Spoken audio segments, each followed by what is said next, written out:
It's looking precarious for Donovan Mitchell and the shorthanded Cleveland Cavaliers.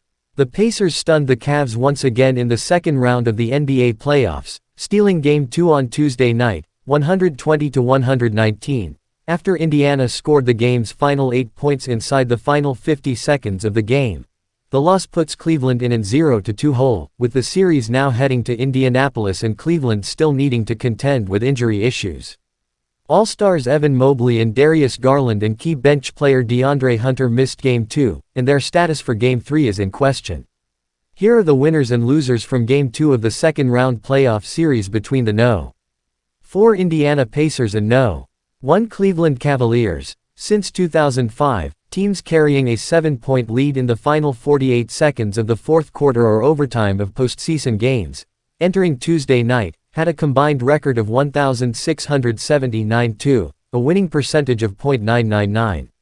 Not only did the Pacers make it 1,679-3, they also own 2 of those victories, with the other coming exactly 1 week ago, in their Game 5 win over the Milwaukee Bucks.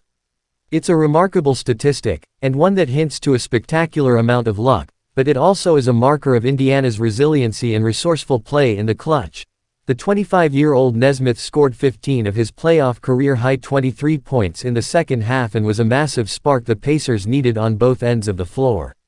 Aside from his 5 drained three-pointers, the plays he'll be remembered for most are his putback dunk on a Pascal Siakam missed free throw and an offensive foul he drew just seconds later. Dunk was the first basket of Indiana's 8-0 run to close the game, and the foul created a key change of possession.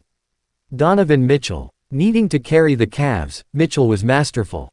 He scored 48 points on 15 of 30 shooting and added 9 assists. What was most impressive was the way Mitchell, as he continues to struggle with shots from the perimeter, relentlessly attacked Indiana in the paint. His offensive dominance aside, Mitchell is a player whose teams have made the postseason each of the 8 seasons he has played in the NBA. He has reached the conference semis 4 times. He has never advanced beyond that.